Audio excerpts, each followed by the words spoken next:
Hello friends, मैं अभी मौर्य आप लोगों का एक बार पुनः स्वागत करता हूं अपने इस YouTube फैमिली में। आज की क्लास में हम जो बात करने वाले हैं वो बात करेंगे उसी मिडेवल हिस्ट्री की ही, ठीक है। तो इससे पहले की जो भी सारी क्लासें हो चुकी हैं उनमें से कुछ वीडियोस का लिंक आपको नीचे डिस्क्रिप्शन में मिल जाएगा। आप सहजता पूर्वक वहां से जाकर के पहले उन सारी क्लासों को देख लीजिएगा एंड तत्पश्चात आकर के इस क्लास में विजिट कीजिएगा, ठीक है। बाकी आज जो हम अध्ययन करने वाले हैं यार, पहले भी इससे पहले की क्लास में हम लोग बात कर रहे थे इस पूरे के पूरे मध्यकालीन इतिहास के अंतर्गत में जो भी हमारा चैप्टर चल रहा था उसको हम भक्ति आंदोलन के नाम से जानते हैं, ठीक है। तो इससे पहले वाली क्लास देख लीजिएगा, उसके बाद आकर के इस क्लास में विजिट कीजिएगा। बाकी आज जो हम अध्ययन करने वाले हैं वो उसी भक्ति के दौरान में, यानी जो भी सारा सिस्टम चल रहा था भक्ति आंदोलन के संदर्भ में, उन्हीं सारी बातों को आज हम पुनः एक नए अंदाज में इसको शुरू भी करेंगे और इसको आज हम समाप्त करने का भी प्रयास करेंगे, ठीक है। जो भी सारी चीजें होंगी उन तमाम सारी घटनाओं का, उन तमाम सारी बातों का जिक्र करेंगे आपके साथ में, जो कि इतिहासकारों ने इस पूरे के पूरे मध्यकालीन इतिहास के अंतर्गत में इस पूरे के पूरे भक्ति आंदोलन नामक चैप्टर के अंतर्गत संकलित किया, ठीक है, एक बेहतरीन अंदाज में। तो बात करते हैं इस पूरे के पूरे भक्ति कालीन में। सर्वप्रथम यार, इसमें हम लोग तमाम सारी बातों का जिक्र कर चुके हैं, इस कारणवश यहाँ पे आज जो हम अपनी बातों को आपके समक्ष रखने वाले हैं वो हमारी कुछ ऐसी बातें होंगी, वो हमारे कुछ ऐसे संत होंगे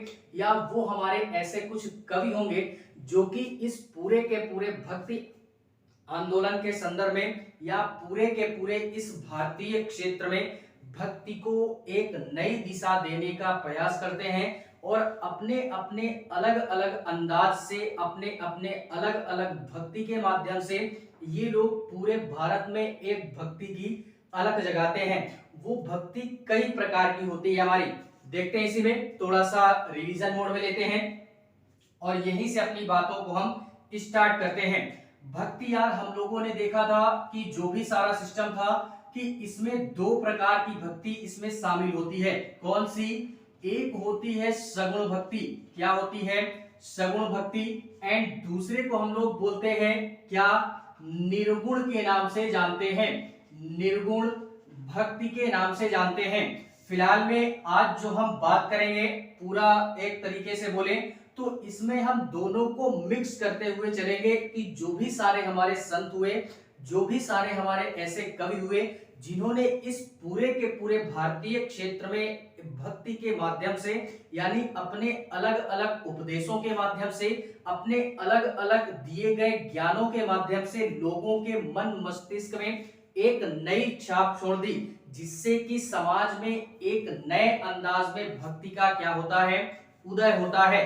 अब इस भक्ति के संदर्भ में दो प्रकार की भक्तियां हम लोगों ने अध्ययन की इससे पहले की क्लास में, जो कि था सगुण भक्ति और निर्गुण भक्ति। इसमें यार हमारे ऐसे संत आते हैं, सगुण भक्ति में हमारे ईश्वर को एक प्रकार से बोले तो आकार दिया गया, यानी ईश्वर के आकार, यानी एक प्रकार से बोले देवी देवताओं को एक प्रकार से अगर हम बोलना चाहें तो इनको पार्टिकुलर रूप से इनका एक आकार दे करके इनकी भक्ति की गई और निर्गुण में निराकार भक्ति की गई। देखते हैं इसी में सगुण में जो आज हम बात करने वाले हैं, फिलहाल में कुछ का जिक्र यहाँ पे करूंगा मैं कि सगुण में जो हम बात करेंगे वो बात करेंगे किसकी? कि इसी में हम लोगों ने अध्ययन करना है सगुण में, जिसको हम लोग ये सूरदास मीरा वगैरह ये सब किसमें आते हैं? ये सब सगुण भक्ति के अंतर्गत ही आते हैं। यानी इसमें जो हम बात करेंगे आज वो बात करेंगे मीराबाई के संदर्भ में, दूसरी जो बात करूंगा वो सूरदास के संदर्भ में, एंड तीसरी बात करेंगे तुलसीदास के संदर्भ में, तुलसीदास हो गए हमारे। एंड चौथी बात करेंगे इसमें चौथी बात मैं करूंगा चैतन्य महाप्रभु के बारे में, चैतन्य महाप्रभु के नाम से जानते हैं। यार ऐसे भी वैसे भी इसमें काफी सारे संत होते हैं, तो उनका जिक्र आज हम यहाँ पे करने वाले हैं एक बेहतरीन अंदाज में। क्लास में पूरी एकाग्रता के साथ में बने रहिएगा मेरे साथ शुरू से लास्ट तक में। हम उन तमाम सारी बातों का जिक्र करेंगे आपके साथ में, जो कि इस पूरे के पूरे भक्ति काल के दौरान में जो भी हमारे संत आए, जो भी हमारे प्रमुख कवि आए, जिन्होंने अपने ज्ञान के माध्यम से या अपने भक्ति के माध्यम से या अपने उपदेशों के माध्यम से पूरे के पूरे भारतीय क्षेत्र में अपने अलग अलग समय के दौरान में इन्होंने समाज में या इस पूरे के पूरे भारतीय क्षेत्र में भक्ति को एक नई दिशा दी, जिससे कि लोग बड़ी ही मात्रा में भक्ति की तरफ खींचे हुए चले आए और जागरूक भी हुए। ठीक है, तो काफी सारी बातों का जिक्र गए हैं। और इस सगुण भक्ति में भी दो प्रकार के हमारे होते हैं, एक हमारी कृष्ण भक्ति आती है और दूसरी हमारी राम भक्ति आती है। तो इसको हम एक में मिक्स करते हुए ही चलेंगे, ठीक है, जो कि आगे हम लोग देखेंगे। बाकी अगर हम लोग बात करें निर्गुण भक्ति की, तो निर्गुण भक्ति में हम लोग बात करते हैं किसकी? कबीर दास का जिक्र करते हैं। इन्होंने निर्गुण भक्ति के संदर्भ में अगर बात करें तो कबीर दास जो थे, इन्होंने अपने ज्ञान के माध्यम से जो भी सारा भक्ति की एक नई दिशा को अंजाम दिया समाज में या इस पूरे के पूरे भारतीय क्षेत्र में, वो हमारे कबीर दास होते हैं। इन्होंने एक प्रकार से बोले तो ईश्वर के निराकार रूप को माना है, यानी ईश्वर का किसी भी प्रकार का कोई अस्तित्व नहीं है, ये इनका मानना था। और इनका मानना ये भी है कि ईश्वर का किसी भी प्रकार का कोई स्वरूप, कोई आकार, कोई भी अस्तित्व नहीं है। इस कारणवश इनके पास में जो भी सारा ज्ञान था या जो भी सारे एक प्रकार से इनके विचार थे, उन सभी विचारों को इन्होंने अपने दोहों के माध्यम से क्या किया? समाज में प्रस्तुत किया और समाज को एक नई राह दिखाने का प्रयास किया अपनी इस भक्ति के माध्यम से। ठीक है, तो ये कबीर दास का भी जिक्र हम लोग कर चुके हैं इससे पहले की क्लास में। एंड इसी में अगर और बात करें, कबीर के पश्चात में इसी में हमारे आते हैं गुरु नानक देव। गुरु नानक देव की भी बात कर देंगे, इनका भी जिक्र शायद हम कर चुके हैं। एंड इसी के पश्चात में आते हैं दादू दयाल। दादू दयाल सॉरी, वो भी हमारे इसी में आते हैं, यानी एक प्रकार से बोले तो दादू दयाल भी सगुण भक्ति में ही आते हैं। ठीक है, तो इस प्रकार के यार काफी सारे हमारे एक प्रकार से बोले रहीम दास भी हो गए, ये सारे के सारे हमारे जितने भी कवि आते हैं, ये सब सारे कवि हमारे किसके अंतर्गत? निर्गुण भक्ति के अंतर्गत आते हैं। ठीक है, फिलहाल में हम लोग देखेंगे अभी कि ऐसे कौन कौन से कवि थे। इससे पहले की क्लास में शायद मैंने एक क्लास दी है जिसमें कि निर्गुण भक्ति के जितने भी हमारे कवि थे उनके संदर्भ में हम लोगों ने बात कर ली थी। बाकी आज जो हम बात करेंगे पूर्णतः अपनी इस क्लास के माध्यम से, वो पूर्णतः बात करेंगे सगुण भक्ति वाले संतों की, जो कि भारतीय क्षेत्र के प्रमुख क्षेत्रों में ये मतलब उभरते हैं और अपनी यात्रा के दौरान में, यानी भारतीय क्षेत्र के विभिन्न क्षेत्रों में ये अपनी यात्रा करते हैं और भ्रमण करते हुए एक स्थान से दूसरे स्थान ये भक्ति की अलख जगाते हुए पूरे के पूरे भक्ति को क्या करते हैं? भारतीय क्षेत्र में प्रसारित करते हैं अपने एक नए अंदाज में और नए प्रोत्साहन के साथ में। ठीक है, बात करूंगा सर्वप्रथम इसी में हम अपनी क्लास को स्टार्ट करते हैं। अगर आनंद आ आए इसको पढ़ के, पूरा का पूरा भक्ति आंदोलन पढ़ करके अगर तनिक भी आनंद आता है तो लाइक कीजिएगा, लाइक के साथ साथ में कमेंट कीजिएगा एंड कमेंट के साथ साथ में चैनल को सब्सक्राइब जरूर कीजिएगा। बढ़ते हैं अपनी क्लास को आगे बढ़ाते हुए, देखते हैं चैतन्य महाप्रभु के संदर्भ में। इनका जो एक प्रकार से शासनकाल या जो भी इनका कार्यकाल या इनका जो भी जन्म वगैरह होता है चैतन्य महाप्रभु का, वो 1486 में होता है। इसको भी याद रखिएगा, 1486 से 1533 तक शायद इनका जो भी सारा जन्म और मृत्यु होती है वो होती है। तो याद रखिएगा चैतन्य महाप्रभु, जो कि इनका जो जन्म होता है वो 1486 ईस्वी के मध्य में होता है और इनकी जो मृत्यु होती है वो 1533 ईस्वी के मध्य में होती है। ठीक है, इसको हमने याद रखना है। एंड अगर और इसी में बोलना चाहें तो इनका जो जन्म स्थान है कहाँ पे है, इनका जो जन्म स्थान है वो एक प्रकार से माना जाता है कि पश्चिम बंगाल वाले क्षेत्र में, यानी एक प्रकार से बोले पश्चिम बंगाल वाले क्षेत्र में इनका क्या होता है, जन्म होता है। फिलहाल में ये ऐसा माना जाता है कि इनका जन्म पश्चिम बंगाल वाले क्षेत्र में होता है, लेकिन जैसे ही इनको ज्ञान की प्राप्ति होती है ये क्या करते हैं कि ये उड़ीसा वाले क्षेत्र में, मैंने पहले ही बोला कि यार जितने भी हमारे संत थे या जितने भी हमारे कवि थे उन्होंने भारतीय क्षेत्र के अलग अलग क्षेत्रों में भक्ति की अलख जगाने के लिए या समाज में भक्ति की एक नई दिशा को प्रदर्शित करने के लिए इन्होंने एक स्थान से दूसरे स्थान का भ्रमण या यात्रा करने का प्रयास किया, और प्रयास ही नहीं किया, बाकायदा यात्रा की भी। ठीक है, जिससे कि लोग इनसे जुड़ सकें और इनके जुड़े हुए मतलब इनसे जुड़ते हुए इनके जो भी सारे उपदेश थे या जो भी सारी बातें थी, जो भी सारे इनके विचार और विमर्श थे, उन सभी के सभी विचारों को लोग क्या करते गए, फॉलो करते गए। और इनके समय में काफी सारे फॉलोअर भी इनके होते हैं चैतन्य महाप्रभु के। देखते हैं इसी में कि पश्चिम बंगाल में इनका जन्म होता है एंड इसी के पश्चात में अगर और बात करें तो ये उड़ीसा वाले क्षेत्र में भी जाकर के एक प्रकार से बोले तो बहुत ही प्रसिद्ध या सुप्रसिद्ध स्थल हमारा, जिसको हम लोग जगन्नाथपुरी के नाम से जानते हैं, इसको भी याद रखिएगा कि भ्रमण करते हुए जैसे ये पहुंचते हैं कहां पे कि उड़ीसा वाले क्षेत्र में, तो उड़ीसा वाले क्षेत्र में एक स्थान पड़ता है जिसको हम लोग जगन्नाथपुरी के नाम से जानते हैं। इस जगन्नाथपुरी वाले क्षेत्र में ये जाते हैं और बेसिकली एक प्रकार से बोले तो भक्ति की एक नई दिशा को प्रदर्शित करने के लिए या भक्ति की एक नई राह को ये दिखाते हैं लोगों के मध्य में या समाज के मध्य में। बेसिकली सुप्रसिद्ध रहा इनका कौन सा क्षेत्र, उड़ीसा वाला क्षेत्र। और उड़ीसा में प्रॉपरली कौन सा क्षेत्र, तो उड़ीसा में जगन्नाथपुरी ये क्या रहा, सुप्रसिद्ध रहा इनके भक्ति की अलख जगाने के संदर्भ में। और इतना ही नहीं, चैतन्य महाप्रभु ये भी हमारे सगुण भक्ति के कवि हैं, ये हम जानते हैं। और सगुण भक्ति में ये कृष्ण भक्ति की पूजा करते थे, यानी सगुण भक्ति का अगर हम लोग स्वरूप देना चाहें तो चैतन्य महाप्रभु क्या करते हैं, कृष्ण भक्ति शाखा के हमारे क्या है, कवि या संत हमारे माने जाते हैं, जो कि एक प्रकार से ये हमारी सगुण भक्ति थी।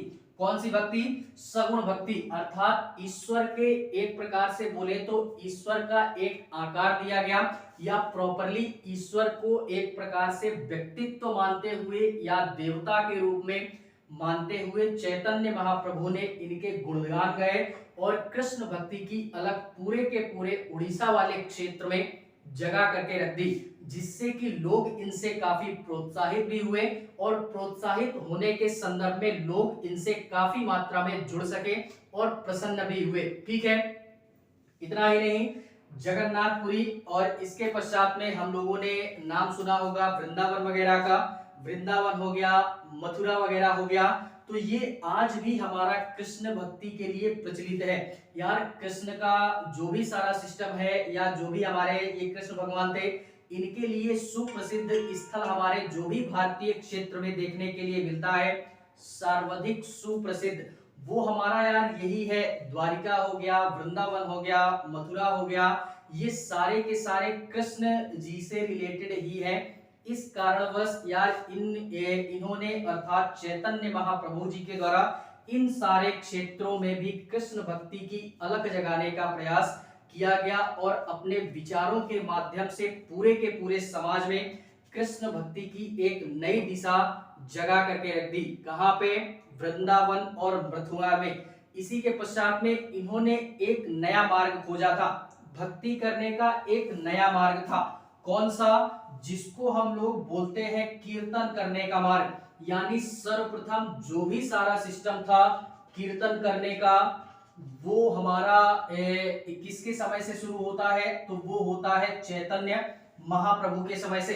अर्थात कहने से तात्पर्य ये है कि एक प्रकार से होता है ना कि हिंदू धर्म में हम लोग जानते हैं कि जो भी सारा मतलब हमारा जो लक्ष्य होता है, हमारे जीवन का जो अंतिम लक्ष्य होता है वो होता है मोक्ष की प्राप्ति, ठीक है। और इन्होंने हिंदू धर्म में अर्थात जो भी सारा सिस्टम प्रचलित था मोक्ष की प्राप्ति का, वो हम लोगों ने इससे पहले की क्लास में अध्ययन किया कि 3 प्रकार के मोक्ष के रास्ते हिंदू धर्म में बताए गए, ठीक है। तो इन्होंने भी अपना एक नया मार्ग दिया। अपना नया मार्ग क्या दिया कि कीर्तन करके भी हिंदू धर्म में या कीर्तन के माध्यम से जो भक्ति करते हैं हम, वो भी कृष्ण के रूप में, उसके माध्यम से भी हमको क्या हो सकती है, हमारे जीवन का एक प्रकार से जीवन और मरण के संदर्भ में हम लोग मुक्ति पा सकते हैं। अर्थात व्यक्ति अपने जीवन और मरण से क्या हो सकता है, मुक्त हो सकता है, इसी को मोक्ष बोलते हैं। तो इन्होंने क्या कहा कि कीर्तन के माध्यम से, अब कीर्तन क्या होता है, कीर्तन से तात्पर्य यह है कि एक प्रकार से भगवान का नाम लेना या पार्टिकुलर किसी व्यक्ति का नाम लेते हुए एक प्रकार से गाना बजाना करना और उसी गाने के साथ साथ में उनका नाम जपते रहना या नाम रटते रहना और बाजा भी बजाते जाना, गाना भी गाते जाना, यही हमारा क्या कहलाता है, कीर्तन का रूप कहलाता है। तो कीर्तन के माध्यम से भक्ति की नई दिशा को अलग देने वाले या नई दिशा देने वाले ऐसे कौन से संत थे सगुण भक्ति में, तो वो है हमारे चैतन्य महाप्रभु, ठीक है।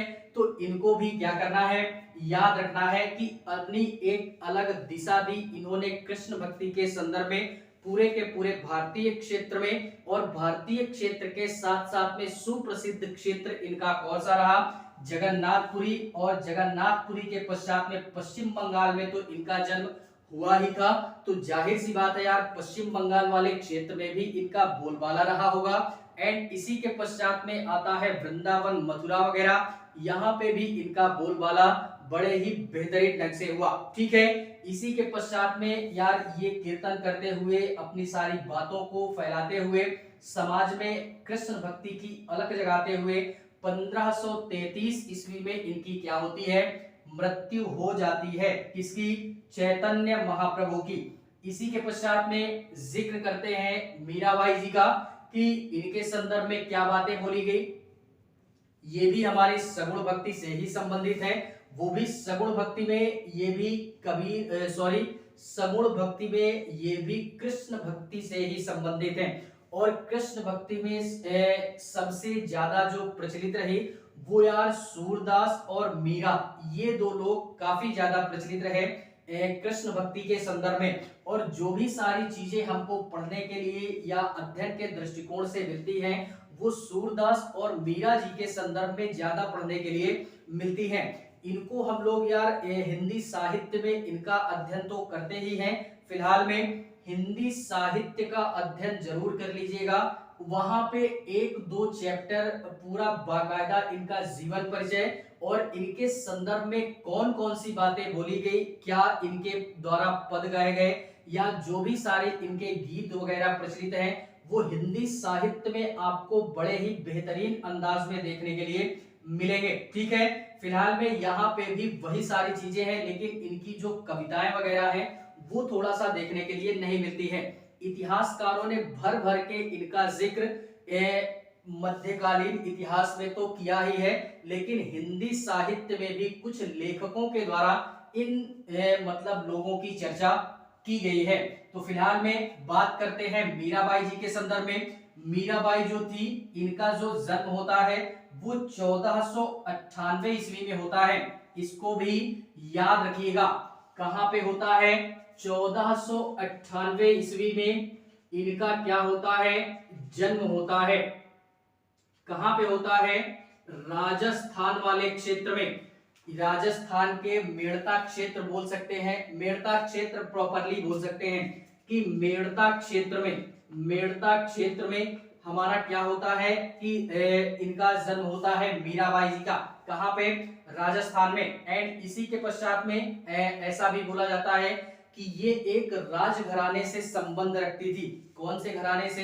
राजघराने से संबंध रखती थी, अर्थात राजा महाराजाओं के घर से इनका संबंध था। लेकिन फिर भी ये राजा महाराजा सारे ऐशो आराम को छोड़ते हुए इन्होंने क्या किया कि कृष्ण भक्ति को अपनाया। इसी कारणवश इतिहास में भी और इतिहास के साथ साथ में इनका जिक्र हिंदी साहित्य में भी देखने के लिए मिल जाता है। ऐसा क्यों? क्योंकि यार ये राजा महाराजाओं के घर से होने के बावजूद भी इन्होंने क्या किया कि भक्ति के माध्यम से या भक्ति को अपनाया। और भक्ति के कौन से रूप को अपनाया?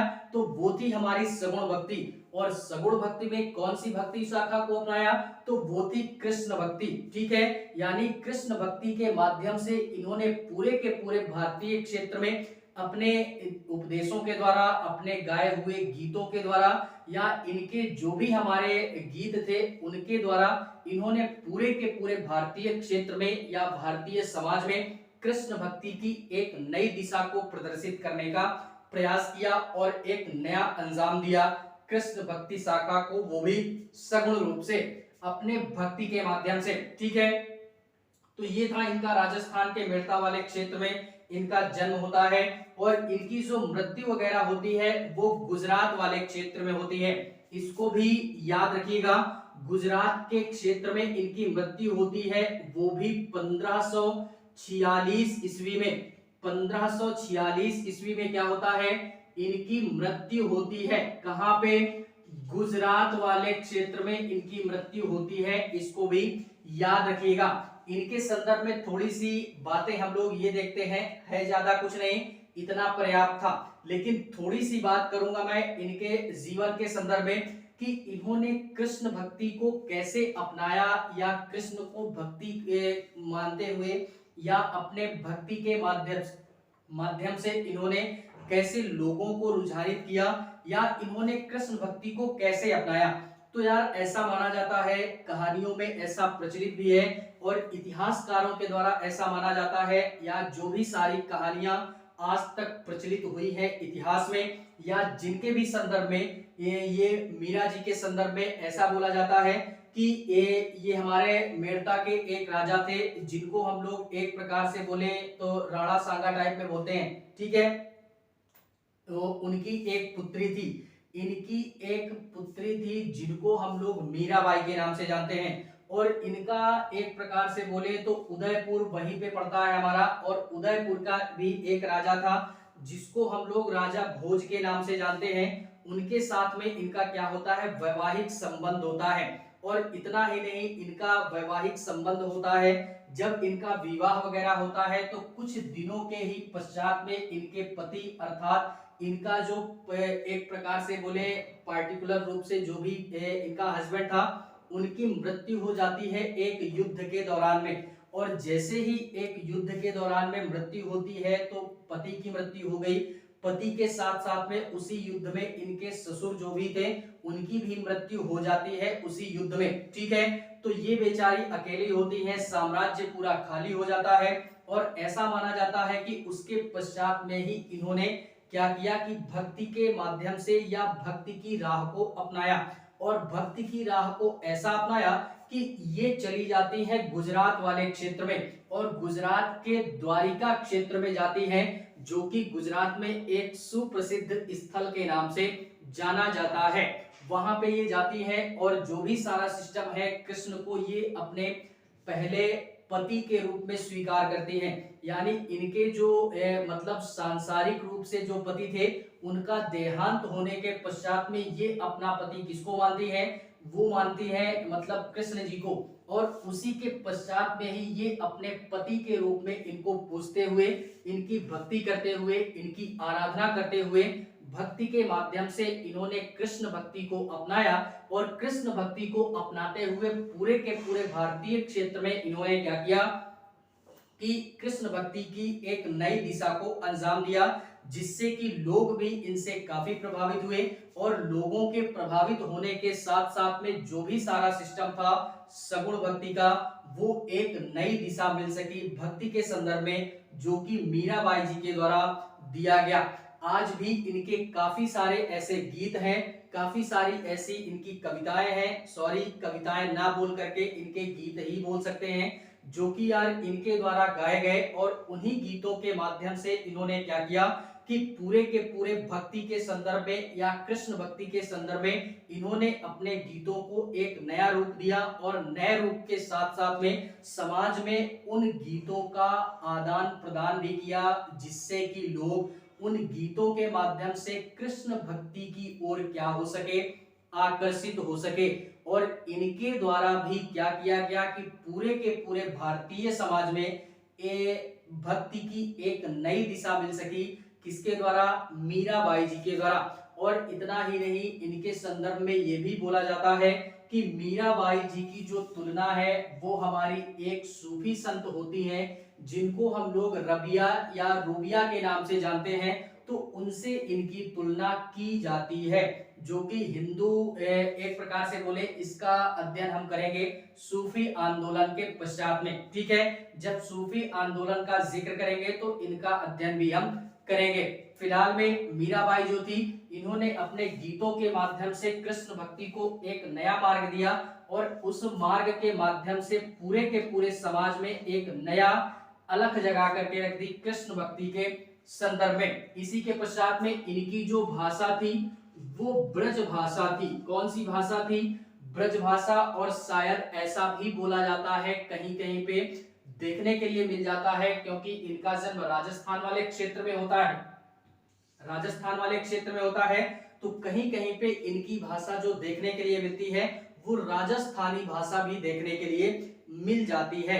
तो जन्म कहाँ पे होता है? राजस्थान में। मृत्यु कहाँ पे होती है? गुजरात वाले क्षेत्र में।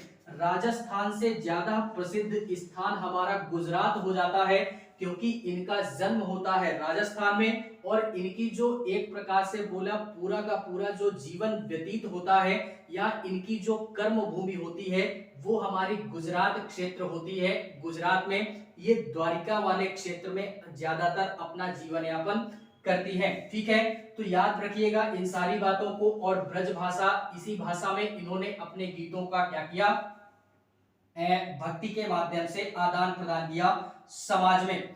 इसके पश्चात में बात करते हैं, थोड़ा सा हम लोग बात करते हैं तुलसीदास जी की, लेकिन इससे पहले जिक्र करते हैं थोड़ा सा सूरदास जी की। ये भी हमारे सगुण भक्ति से ही संबंधित है, और सगुण भक्ति में ये भी हमारे किससे संबंधित है? कृष्ण भक्ति से संबंधित है। यानी इन्होंने भी अर्थात सूरदास जी के द्वारा भी कृष्ण भक्ति को एक नई दिशा दी गई, या एक नया एक प्रकार से बोले तो समाज में एक नया मार्ग दिया गया कृष्ण भक्ति के संदर्भ में। और इन्होंने भी अपने कई दोहों के माध्यम से, या सूरदास जी के हमारे जो भी सारा सिस्टम है, इनके जो भी एक कविताएं पद जो भी बोल सकते हैं, या इनके द्वारा जो भी हमारे रचनाएं की गई, उनके माध्यम से कृष्ण भक्ति की शाखा में एक प्रकार से बोले तो अनूठा मतलब रूप देखने के लिए मिलता है। सूरदास जी ने हमेशा और हमेशा ज्यादातर जो कृष्ण जी का वर्णन किया है वो कृष्ण जी के बाल रूप का वर्णन किया है। किसका वर्णन किया? बाल रूप का, अर्थात ये बालक के रूप में इनको ज्यादा पूजते थे। ठीक है, तो इसको भी हमने क्या करना है, याद रखना है। इनका जन्म कहाँ पे होता है ये भी याद रखिएगा। इनका जन्म होता है आगरा में। आगरा में इनका जन्म होता है, जो कि यूपी वाले क्षेत्र में, यूपी का क्षेत्र हमारा आगरा आता है वहां पे। और इनकी जो मृत्यु होती है वो होती है पारसौली वाले क्षेत्र में। पारसौली के क्षेत्र में इनकी मृत्यु होती है। और इनका जो निवास स्थान होता है वो हमारा एक मंदिर होता है, जिसको हम लोग श्रीनाथ मंदिर के नाम से जानते हैं। ये श्रीनाथ मंदिर में रह करके ही कृष्ण भक्ति किया करते थे। श्रीनाथ मंदिर के नाम से जानते हैं।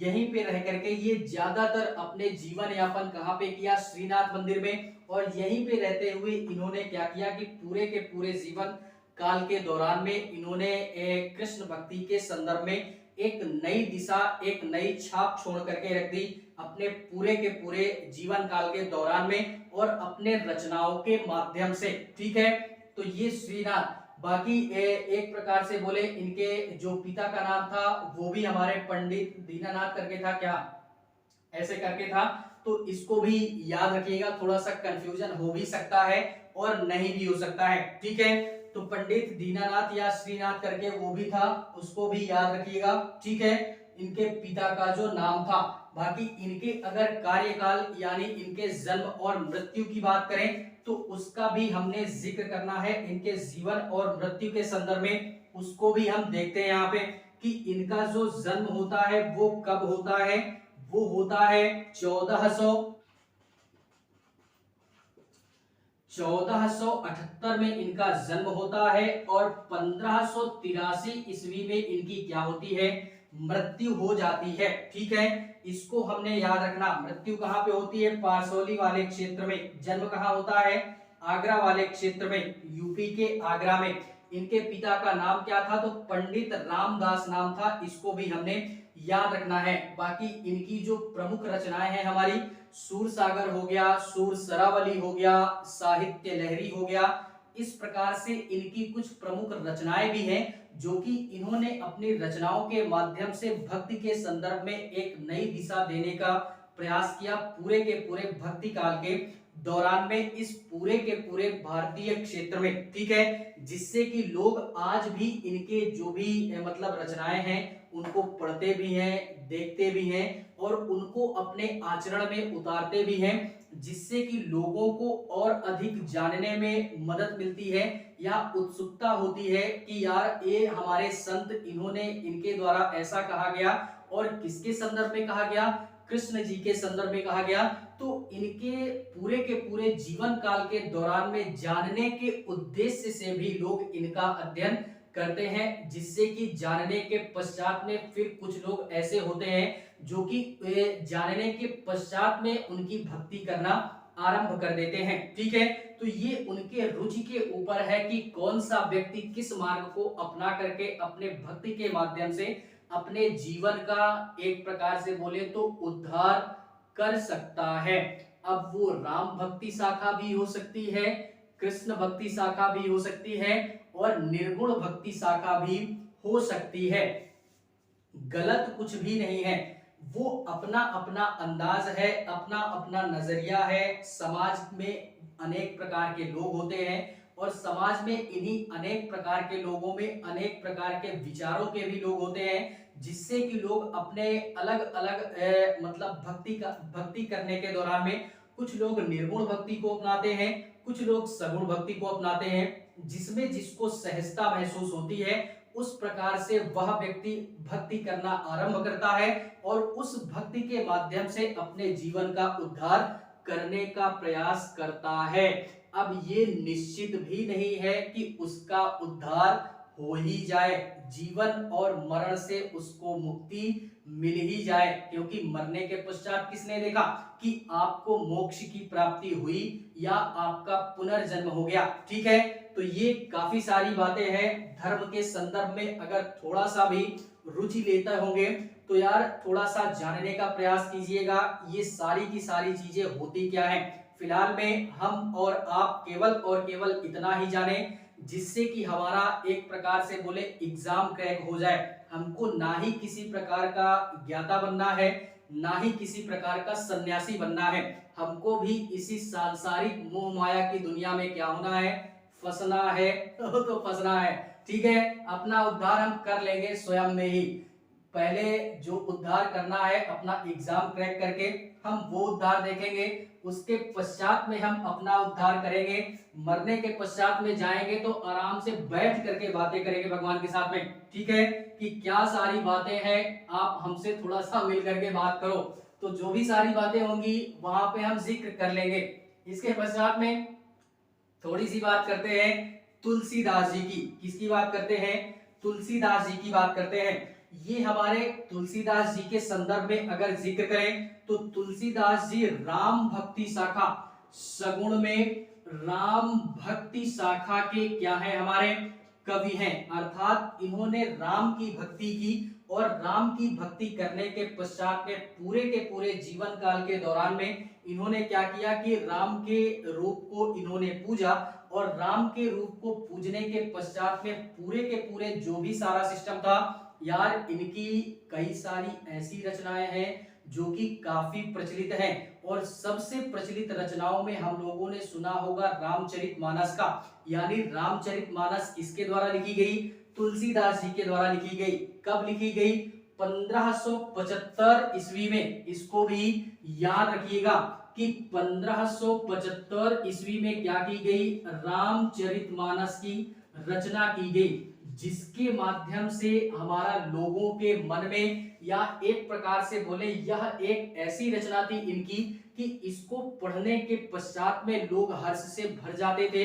यानी इसमें पूरा का पूरा राम जी के जीवन वृतांत के बारे में तुलसीदास जी ने एक बेहतरीन वर्णन किया है अपने अंदाज में। और एक हमारे स्मिथ करके एक हमारा व्यक्ति आता है जो कि रामचरितमानस को क्या बोलता है कि ये हिंदू धर्म का बाइबल है, या हिंदू धर्म का जो भी हमारा सबसे प्रमुख ग्रंथ है वो हमारा यही रामचरितमानस है। ठीक है, फिलहाल में बाइबल करके उसने संबोधित किया कि हिंदू धर्म का बाइबल है ये। ठीक है, इसके पश्चात में रामचरितमानस की ये जो रचना की गई तुलसीदास जी के द्वारा, ये हमारी अवधी भाषा में की गई। किस भाषा में? अवधी भाषा में। इसको भी याद रखना है, अवधी भाषा में इसकी रचना की गई थी। अवधी भाषा का मतलब है कि लोक कल्याण की भाषा में, अर्थात कहने से तात्पर्य यह है, लोक कल्याण से तात्पर्य यह है कि आम जनमानस की भाषा में, जिसको हम और आप सहजता पूर्वक समझ सकें, यानी आम व्यक्ति समझ सके, इसी भाषा में तुलसीदास जी ने क्या की थी कि रामचरितमानस की रचना की थी। ठीक है, इसको भी हमने क्या करना है?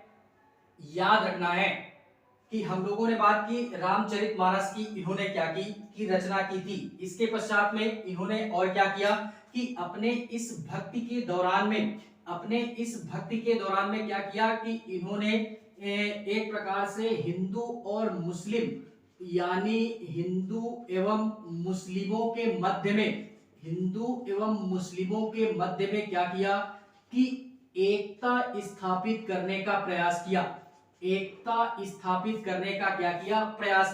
यार, हम लोग जानते हैं कि जिस समय ये सारे कर्मकांड हो रहे होते हैं, उस समय हमारा क्या होता है कि दक्षिण भारत में या भारत के विभिन्न क्षेत्रों में, प्रॉपरली हम दक्षिण भारत की बात करते हैं। ठीक है, दक्षिण भारत में क्या होता है कि उस समय हमारा दो संप्रदाय उभरते हैं, एक हमारा सूफी, एक हमारा क्या हुआ कि भक्ति आंदोलन और सूफी आंदोलन।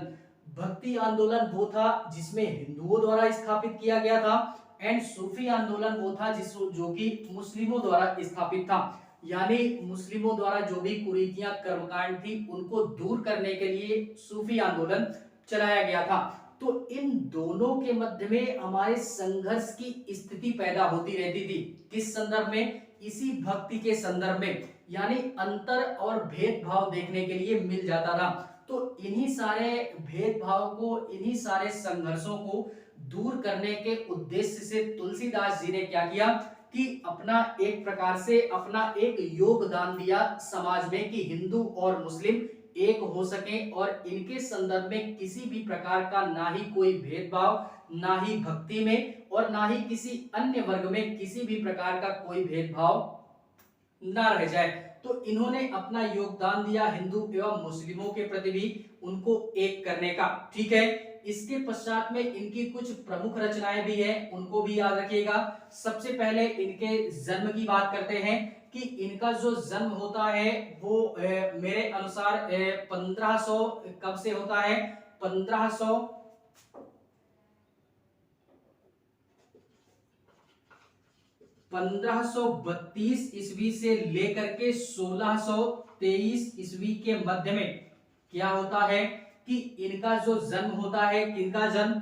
तुलसीदास जी का 1532 ईस्वी में होता है। मृत्यु कब होती है? 1623 ईस्वी में। ठीक है, और इतना हमको याद रखना है, ऑर्थर स्मिथ ने रामचरितमानस को बाइबल करके संबोधित किया। इसकी 1575 ईस्वी में इसका क्या होता है, रचना होती है अवधी भाषा में। एंड इनकी कुछ और भी रचनाएं हैं जो कि हमारा तुलसीदास जी की विनय पत्रिका वगैरह हो गई, इनको भी याद रखिएगा। विनय पत्रिका वगैरह, रामचरितमानस, ये सारी की सारी हमारी सुप्रसिद्ध हैं, यानी सुविख्यात हैं। ठीक है, तो इनको भी हमने क्या करना है, एक प्रकार से याद करके रखना है कि जो भी सारा सिस्टम था तुलसीदास जी के संदर्भ में, वो हमने याद रखना है कि इन्होंने भी अपने द्वारा जो भी प्रयास इनसे बन पड़ा भक्ति के संदर्भ में, जिससे कि समाज में भक्ति के संदर्भ में एक नई दिशा, एक नया मार्ग दिया जा सके, तो इन्होंने अपने द्वारा देने का प्रयास किया है, वो भी सगुण भक्ति में राम भक्ति के द्वारा, या राम भक्ति को साकार रूप मानते हुए। ठीक है, तो इतनी सारी चीजें हमने याद रखनी है तुलसीदास जी से रिलेटेड।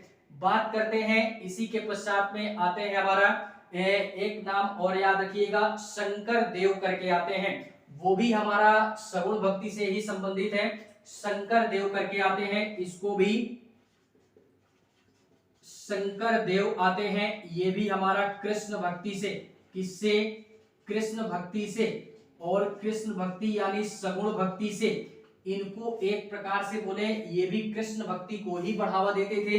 इसी कारणवश इनको चैतन्य महाप्रभु की संज्ञा भी दी जाती है। ठीक है, तो इसको भी याद रखना है। इनका जो एक प्रकार से जन्म वगैरह का क्षेत्र होता है, वो हमारा इनका क्षेत्र होता है असम वाला क्षेत्र। ये असम वाले क्षेत्र में या इस क्षेत्र में इनका जन्म वगैरह होता है, और इसी क्षेत्र में ये अपना प्रचार एवं प्रसार इसी क्षेत्र से स्टार्ट करते हैं कृष्ण भक्ति के संदर्भ में। ठीक है,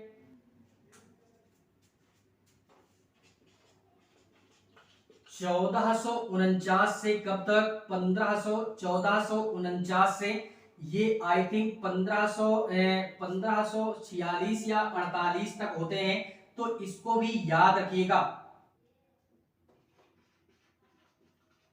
58 ईस्वी के मध्य में। ठीक है, 1449 में इनका जन्म होता है और 1558 में इनकी मृत्यु होती है। ये भी एक प्रकार से बोले तो एक प्रकार से हिंदू एवं मुस्लिमों के प्रति एकता स्थापित करने का प्रयास करते हैं, अपने भक्ति के माध्यम से, अपने उपदेशों के माध्यम से, या अपने द्वारा जो भी सारे भक्ति को एक नई दिशा दी गई उसके संदर्भ में ये हिंदू एवं मुस्लिमों के प्रति भी क्या करते हैं, एकता स्थापित करने का प्रयास करते हैं। और इसी के पश्चात में अगर और बात करें तो शंकर देव एक ऐसा महान व्यक्तित्व, एक ऐसा महान संत हुआ इस पूरे के पूरे भारतीय क्षेत्र के अंतर्गत में, जिन्होंने जाति व्यवस्था को भी स्वीकार नहीं किया। यानी जाति व्यवस्था से तात्पर्य यह है कि किसी भी प्रकार की कोई जाति में भेदभाव ना होना चाहिए, इनका ऐसा मानना था। ठीक है, तो इन तमाम सारी बातों का जिक्र करते हुए शंकर देव जी के संदर्भ में इतनी सारी चीजें हमने क्या करनी है, याद रखनी है। इसी के पश्चात में ये थे हमारे ऐसे कवि, यार काफी प्रचलित कवि थे जिनका अध्ययन हम लोगों ने ऐसे किया कि अगर किसी भी प्रकार का कोई सिस्टम, किसी भी प्रकार का कोई प्रश्न यदि बनता है तो इतने से ही बनता है। हमने केवल और केवल क्या करना है कि रिवीजन करना है, एंड अपनी एक स्वयं की अलग की अगर बौद्धिक क्षमता विकसित करनी है तो एक बुक का अध्ययन अवश्य कीजिएगा। मैं ये बार बार बोल रहा हूं, पहले क्लास को देखिएगा एंड क्लास को देखने के पश्चात में एक बुक का अध्ययन भी करने की आवश्यकता होगी ही होगी। ठीक है, केवल इस क्लास के माध्यम से उद्धार होने वाला नहीं है। ठीक है, तो तमाम सारी बातों का जिक्र हम कर चुके हैं आपके साथ में, जो कि ये पूरा का पूरा भक्ति आंदोलन हमारा यहीं पे क्या होता है, समाप्त होता है। इसी के पश्चात में हम नेक्स्ट क्लास में बात करेंगे किसकी, सूफी आंदोलन की, जो कि हमारा मुस्लिमों द्वारा स्थापित, या एक प्रकार से बोले तो इसी दक्षिण वाले क्षेत्र में ही मुस्लिमों द्वारा, या भारत के अलग अलग क्षेत्रों में मुस्लिमों द्वारा या मुस्लिम संप्रदाय के अंतर्गत में जो भी हमारे कर्मकांड क्रिया वगैरह होती थी, या जो भी हमारे ढांढस वाली चीजें थी समाज में, या जो भी हमारे परंपराएं थी समाज में, जो कि समाज को पीछे की ओर ढकेल रही थी, तो उनको भी हम लोग पढ़ने का प्रयास करेंगे कि कुछ हमारे सूफी संत ऐसे हुए जिन्होंने अपने उपदेशों के माध्यम से या अपने नए अंदाज के माध्यम से मुस्लिम संप्रदाय में भी भक्ति की एक नई दिशा देने का प्रयास किया। तो उसका जिक्र करेंगे इसके नेक्स्ट क्लास में। थोड़ा सा एक दो तथ्य यहां से ये देखते हैं कि ये तो सारा सिस्टम था इन संतों के संदर्भ में कि कौन सा संत क्या कह रहा है और किन बातों से लोगों को अपनी तरफ आकर्षित कर रहा है, और अपनी बातों को आकर्षित करने के पश्चात में किस संदर्भ में भक्ति की, किस प्रकार की भक्ति की, और भक्ति करने के संदर्भ में पूरे के पूरे भारतीय क्षेत्र में इन्होंने भक्ति की एक नई दिशा दे दी, जिससे कि आज भी लोग उनसे प्रभावित होते हैं और उनकी तमाम सारी बातों को अपने जीवन के आचरण में उतारते भी हैं। और यदि उनके आचरण को उतारा गया तो ऐसा बोला गया इतिहासकारों के द्वारा क्या बोला गया, इन संतों के द्वारा ही बोला गया कि यदि इस प्रकार की भक्ति अगर किसी भी प्रकार का कोई व्यक्ति अगर करता है तो वो अपने जीवन एवं मरण से क्या कर सकता है, यानी वो हमेशा और हमेशा के लिए अपने इस जीवन और मरण के जीवन चक्र से मुक्त हो सकता है, अर्थात उसको मोक्ष की प्राप्ति हो सकती है। ठीक है, तो इन तमाम सारी बातों का ज्ञान देते हुए ये सारे के सारे संत ज्ञान दे करके और भक्ति की अलख जगा करके चले गए। इसमें थोड़ा सा देखते हैं कि कौन सा संत किस क्षेत्र में था, थोड़ा सा मैपिंग वगैरह भी कर लीजिएगा। मीराबाई का क्षेत्र था हमारा राजस्थान का, बेसिकली ये हमारी सुप्रसिद्ध रही कब, गुजरात वाले क्षेत्र में। तो राजस्थान के क्षेत्र में मीराबाई प्रचलित थी। सूरदास जी थे हमारे, ये हमारे यूपी से संबंधित थे। तुलसीदास जी थे, ये तुलसीदास जी को भी हम लोगों ने देखा था अभी कि तुलसीदास जी के द्वारा ये भी उत्तर प्रदेश के बाढ़ा राजापुर वाले क्षेत्र में इनका जन्म होता है। तो उत्तर प्रदेश से संबंधित थे हमारे तुलसीदास, सूरदास, और उत्तर प्रदेश से ही हमारे संबंधित थे कबीरदास। कबीरदास के पश्चात में हमारे एक कवि और आता है जिसको हम लोग चैतन्य महाप्रभु के नाम से जानते हैं। इनका होता है बंगाल वाले क्षेत्र में, उड़ीसा वाले क्षेत्र में। इसी के पश्चात में अगर और बात करें, और किसकी बात करें, और क्या बात करें, यानी तमाम सारी बातों का जिक्र किया। शंकर देव आते हैं असम वाले क्षेत्र में। तो इनका हम लोग प्रॉपरली इनका हम लोग स्थान भी याद रखेंगे कि किस स्थान से इनका उद्भव हुआ या किस स्थान से ये लोग प्रॉपरली बिलोंग करते थे, किस मतलब क्षेत्र से ये लोग चल करके भारत के विभिन्न क्षेत्रों का भ्रमण करते हैं और भ्रमण करने के पश्चात में भक्ति की एक नई अलख को जगाते हैं, जिससे कि लोग या भारतीय समाज हमारा प्रभावित होता है। ठीक है, और काफी सारी चीजें हम लोग यार जानते भी हैं, कोई बच्चे नहीं हैं। ठीक है, हमको केवल और केवल इस उद्देश्य से पढ़ना था, उन तारीखों को याद करना और तमाम सारी बातों को याद रखना, जिससे कि अगर किसी भी प्रकार का कोई प्रश्न बनता है तो हमारा एग्जाम निकल जाए। बस इसी उद्देश्य से पढ़ना, ना कि हमको ज्ञानी बनना है धर्म के क्षेत्र में, और ना ही हमको संन्यास लेना है धर्म के क्षेत्र में। हम भी फंसना चाहते हैं इस पूरे के पूरे सांसारिक मोह माया में, हम भी फंसना चाहते हैं। ठीक है, तो हम फंसेंगे ही, थोड़ा सा मजा मस्ती भी मारेंगे, जीवन का आनंद भी लेंगे। ठीक है, एंड इसी के पश्चात में जब जाएंगे यहाँ से प्रभु के पास में, तो वहां खूब ढेर सारी बातें करेंगे। ठीक है, बैठ करके आनंद लेंगे। बाकी आज के लिए बस इतना ही, देखते रहिए और बढ़ते चलिए, अपने लक्ष्य की तरफ अग्रसर रहिएगा। बाकी भक्ति आंदोलन यहीं पे समाप्त होता है। मिलेंगे इसी के नेक्स्ट क्लास में। क्लास अगर अच्छी लगे तो लाइक करें, कमेंट करें, और चैनल को सब्सक्राइब जरूर करें। ठीक है, बाकी मिलेंगे नेक्स्ट क्लास में। तब तक के लिए जहां भी रहें, स्वस्थ रहें, मस्त रहें, लक्ष्य की तरफ अग्रसर रहें।